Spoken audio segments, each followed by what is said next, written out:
Bom dia, pessoal, tudo bom? Vamos começar então os trabalhos da nossa manhã. Passando aqui a presidência dos trabalhos ao querido amigo professor André Almeida Garcia, presidente da Associação dos Advogados de São Paulo, e que é uma parceira importante aí para o IBDP, né, desde sempre. Depois vocês puderem também conhecer um pouco mais do trabalho da ASP, ela tem stands aqui e lá na Federal também. Foi um ótimo dia de trabalho para vocês aqui, né? Eu vou passando, né, de sala em sala, infelizmente tem essa, eu não consegui me dividir ainda, mas enfim, um excelente congresso, excelente painel. André, obrigado aí por ter aceitado o nosso convite, e a todos os colegas aqui que vão compor o painel também. Os últimos 10 anos de vida de Calmon foram anos de palestras e exposições em que ele expunha esse modo de pensar o direito. Era um modo segundo o qual o direito só é depois de produzido. Muito importante isso. O direito só é depois de produzido. O direito não está na natureza. Calmon usava muito essa expressão. O direito não é animal, vegetal nem mineral. Como instrumentos processuais, nós podemos classificá-los.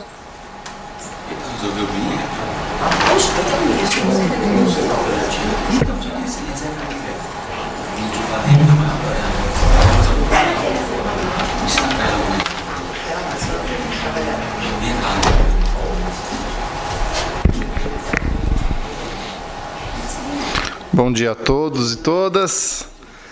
Convido aos demais integrantes do painel que compõem a mesa, por favor. Dr. Antônio Pereira Gaio Júnior, Dr. Paulo Mendes de Oliveira, Dr. José Henrique Mouta e Dr. Marco Aurélio Peixoto. Bom dia a todos. Vamos seguir as recomendações do nosso presidente, cumprir o horário. Então, bom dia a todos. Vamos dar início à nossa palestra. Uma alegria estar presente em mais uma jornadas de processo que a gente já há tanto tempo acompanha.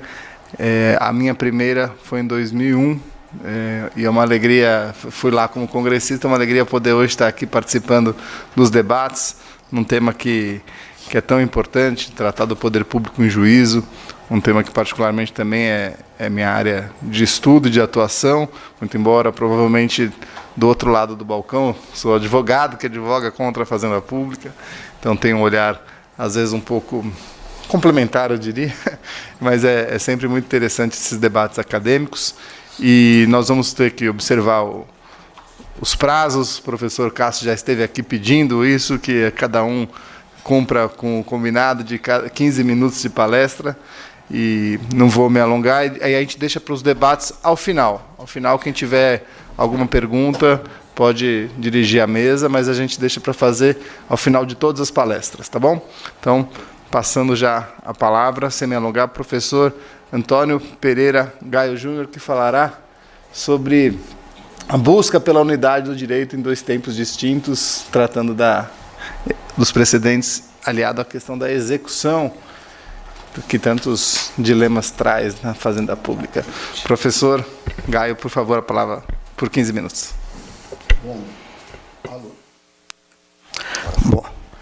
Bom dia a todas, bom dia a todos.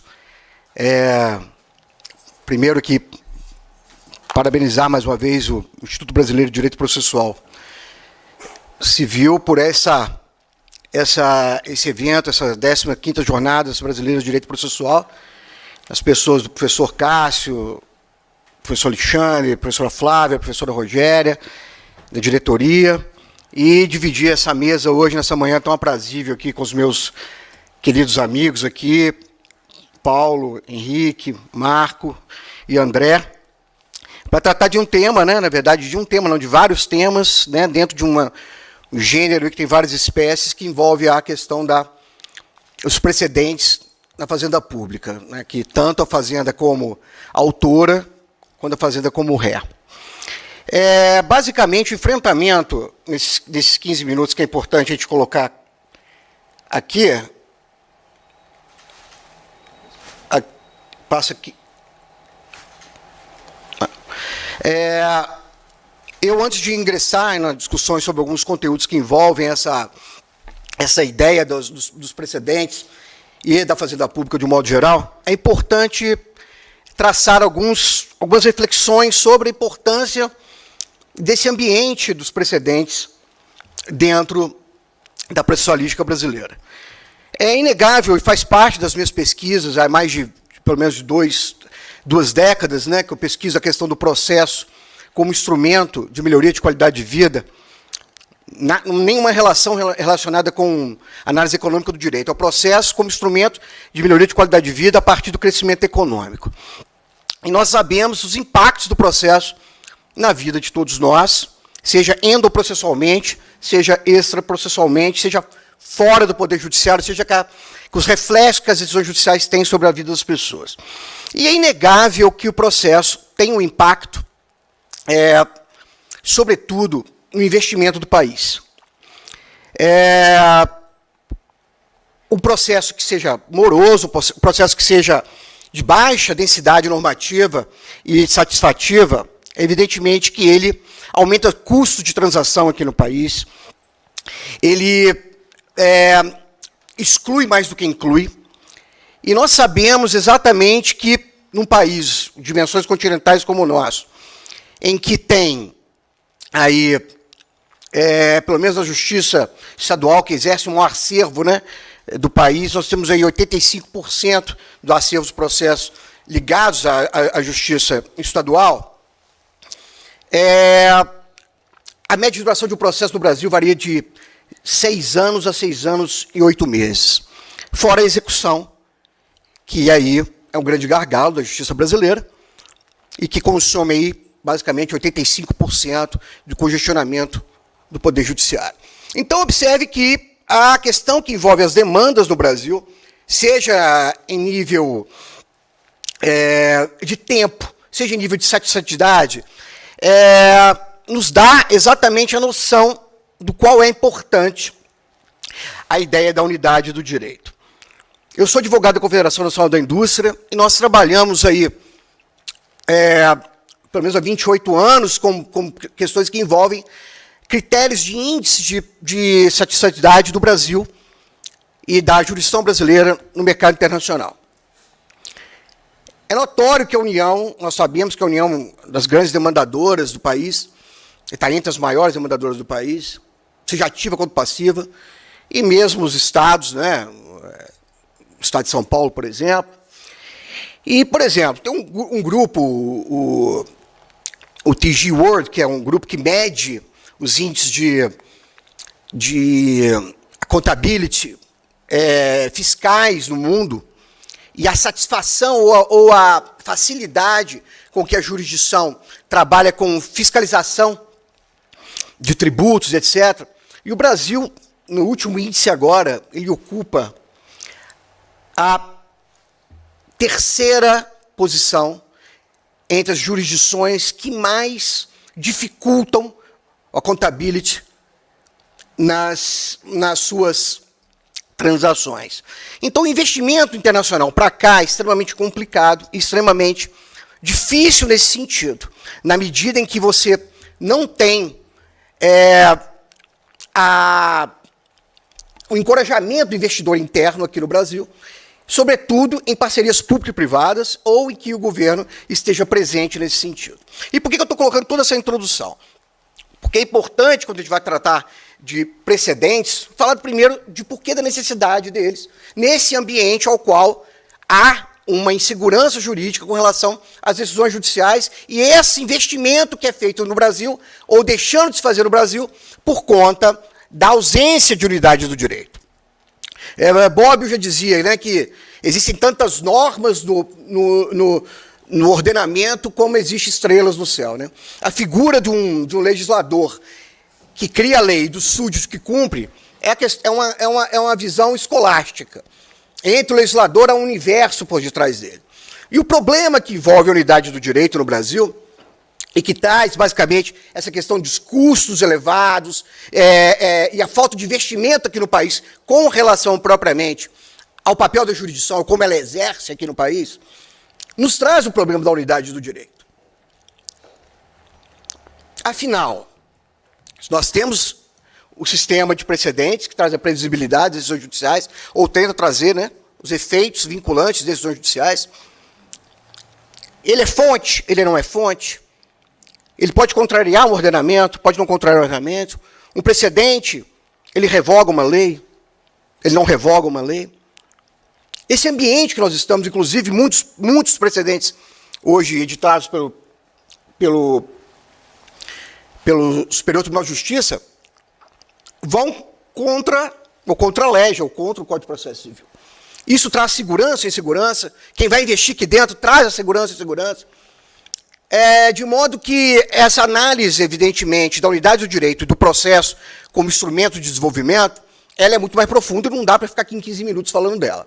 Mas, evidentemente, que é importante colocar, e para refletir aqui, nesse painel de hoje, o papel do precedente, da unidade do direito, que ele pode facilitar, ele pode hiperintegrar ou ele desintegrar, e a facilidade com que nós poderíamos aí estar olhando esse ambiente do precedente como fonte ou não. Que ele é uma realidade, agora é preciso construí-lo de uma maneira qualitativa, de modo que ele possa exatamente cumprir o seu papel, que é o papel de previsibilidade, de segurança, de dar isonomia.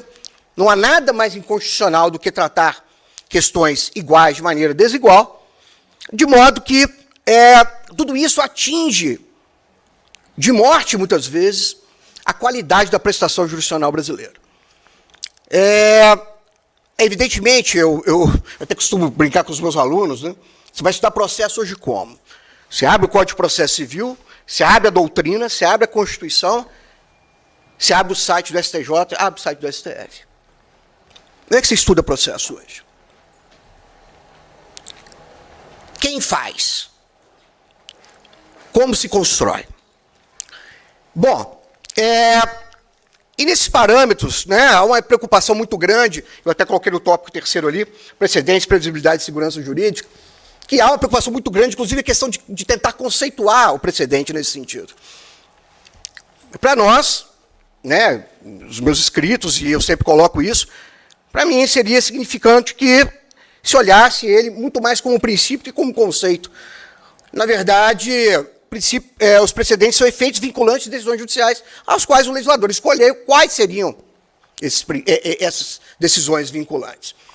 E isso, evidentemente, é uma questão orgânica, não é uma questão criada, né, de uma tradição, mas orgânica, porque vem de uma legislação, vem de uma formalização desse conteúdo. Então, eu trouxe aqui, basicamente, algumas questões importantes para refletir, alguns precedentes importantes para refletir, no sentido de cumprir meu tempo aqui e de olhar algumas problemáticas que os mesmos possuem. Vou aqui.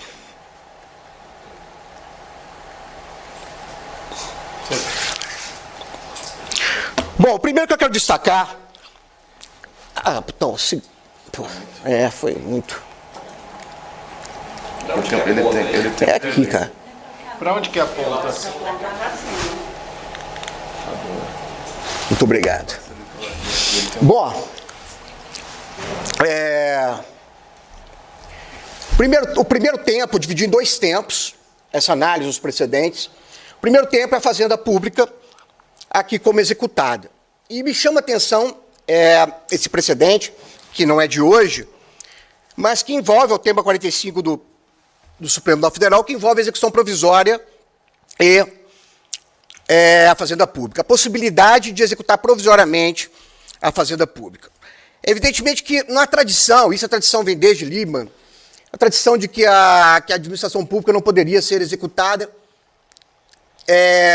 por N fatores, e a Constituição de 88 veio a trazer esses fatores um pouco mais programaticamente, colocando que é a questão que envolve os limites políticos e naturais que a Fazenda Pública tem para não ser executada provisoriamente, tendo em vista a ideia de que, para a execução da Fazenda Pública, teria que haver trânsito em julgado, exatamente por conta do precatório e do RPV. Isso é uma ideia que envolvia, basicamente, execução de obrigação de pagar. Mas essa guinada propiciada por esse precedente envolve exatamente a possibilidade de execução provisória se dar em face da Fazenda Pública por obrigação de fazer ou de não fazer. Então, isso foi uma quebra de paradigma interessantíssima e que eu gostaria de destacar aqui, com uma possibilidade de trazer também uma ideia da efetividade e da satisfação do direito que envolve a Fazenda Pública. Por exemplo, então, aprovação e nomeação em cargo público de maneira provisória, estabelecimento de critérios de benefício, pensão do militar, são discutidos ou foram discutidas todas para chegar a esse precedente e que entendo que foi uma quebra de paradigmas interessante que envolve, então, essa possibilidade da provisoriedade na satisfação de direitos em face da administração pública.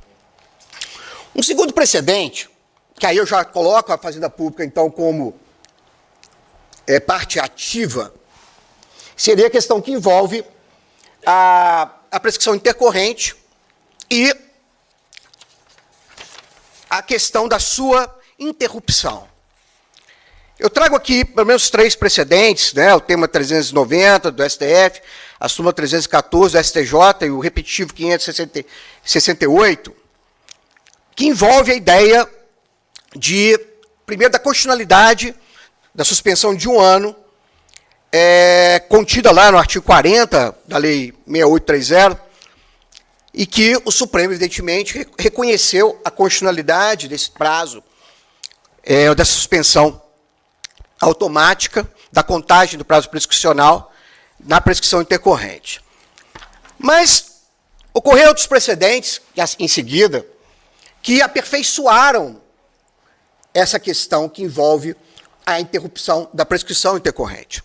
A súmula 314 do STJ diz: em execução fiscal não localizados bens penhoráveis, suspende-se o prazo por 1 ano, fim do qual se inicia o prazo da prescrição quinquenal intercorrente. Então, já se colocava, então, a ideia da não localização de bens penhoráveis para, evidentemente, ter a possibilidade, então, da interrupção da prescrição, uma vez que ela já estava reconhecida como constitucional, essa interrupção.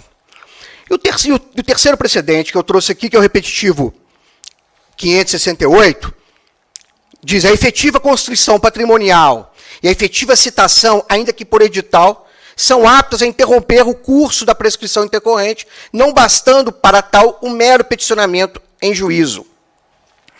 É basicamente, então, a ideia de que, e que veio a ser adotada pelo Código de Processo Civil, da Lei 14.195, lá no artigo 921, parágrafos 4 a 7, que não basta qualquer petição a ser acostada no processo para que se possa interromper uma prescrição intercorrente. É preciso que haja realmente a efetiva citação do executado, ou mesmo o encontro de bens penhoráveis do executado, para que se possa interromper a prescrição intercorrente. Então, não basta apenas peticionar o processo, e isso realmente é o que acontecia por demais, para que a prescrição fosse interrompida. Então, isso foi realmente um grande avanço, e que muito não se entendeu quando veio para o Código de Processo Civil, que é a Lei 14.195, e que já era um entendimento propriamente dos tribunais brasileiros. E o último precedente que eu trago aqui, para cumprir meu horário integralmente, né, é a interrupção da prescrição no ajuizamento da execução fiscal. Eu trago aqui 2 precedentes, né? Primeiro um RESP, 1.120.295, e aqui uma arguição de inconstitucionalidade no agravo, 1.037. E é um tema extremamente polêmico, e até hoje o é.